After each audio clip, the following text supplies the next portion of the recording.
Kuhanin mo na.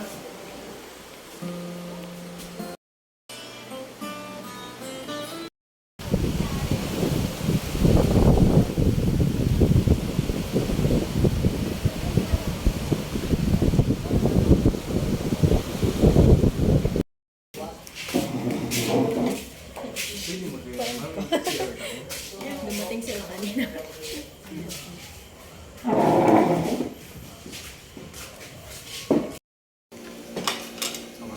Amo talaga, wala mo sila.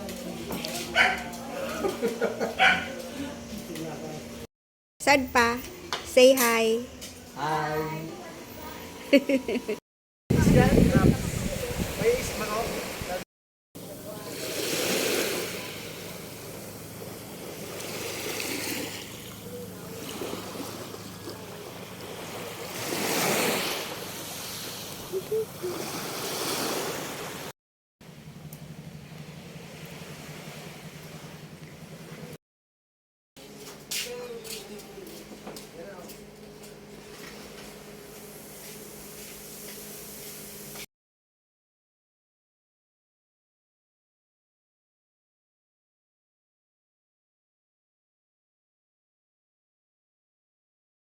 Kantong bago kaming kasal sa puso. Iyo. Uy, maday ma.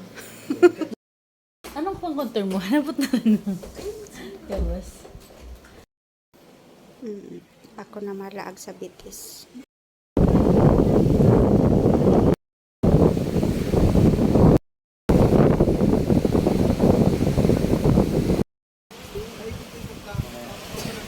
Dahil pagpakawalan ng bigla. Maumpog. Okay, ready? Malingawan ka kaya. 1, 2, 3, go guys! Go! Ikot! Okay, stop. Bata may gapo. Okay, 1, 2, 3, go guys! Tawanan! Stop. Sir, kaya ba sir, in place lang kayo dyan? In place lang. Ikot!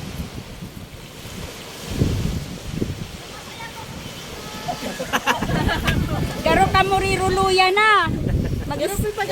Garo napapagal na. Okay, stop. Isaw-saw sa bitis. Okay, ready?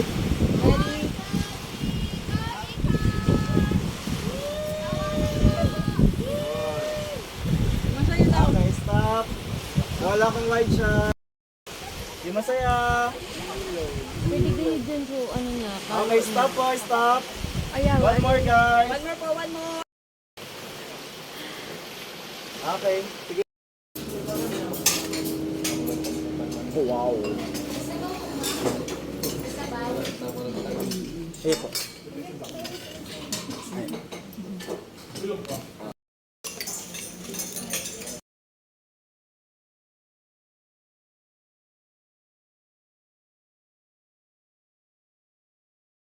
lang.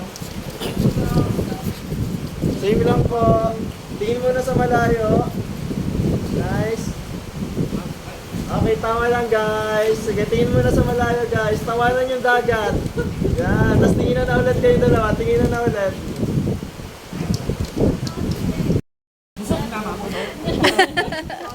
Nakadakil kasi sa... Tawa ulit, tawa, yung tawa. Tawanan. Sige sir, bakbayan mo si ma'am, bakbayan mo si ma'am. Sige ma'am, amoy-amoy mo si sir. May kilikili.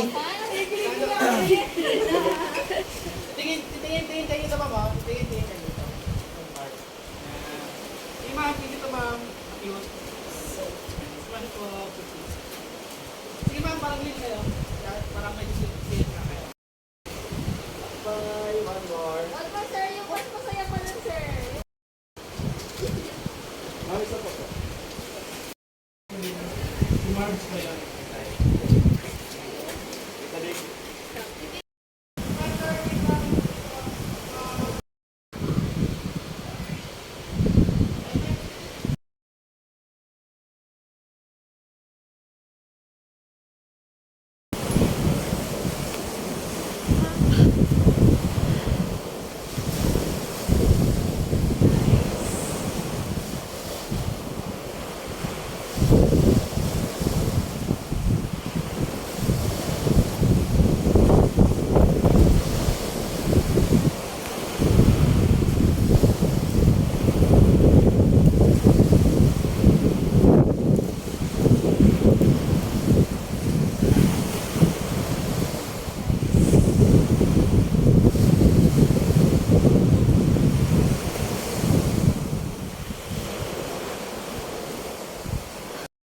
So guys, ito nakabalik na sila. Ito yung sinuot nila sa last set ng photoshoot nila.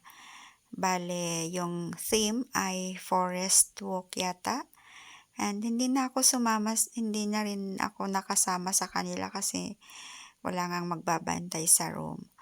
So pagdating nila, nag-request na lang ako na sumayaw sila kasi nga maganda yung mga damit nila. And after that, nag-prepare na din kami para sa aming dinner. Kasama namin ang kanyang maid of honor, kanyang best friend, ang asawa nito. Na ako guys, naglagay ng music para wala ng copyright. On the way back home, ito yung aming nadaanan, mga magagandang kahoy at may rancho pala dito sa dinaanan namin. So, we decided to take some videos and pictures na din for para may remembrance kami dito. Napaka-presko talaga Karen, dito sa lugar na to. Hindi mahal kami yan. magsasawang Umaabot na yan 30. balik-balikan ang lugar na to. Oo. Ito kasi yung daanan papunta sa aming paboritong bakasyonan. So, ito guys, nag-stay muna kami dito ng ilang oras. At ito nga, napakaganda yung kahoy. Laki na at parang ang tinirintas. Diba guys? Ayan, nag-video din kami dito, pang reels. Ayan. So, just happy moments with my daughter and my son-in-law. 1, 2. Ulit.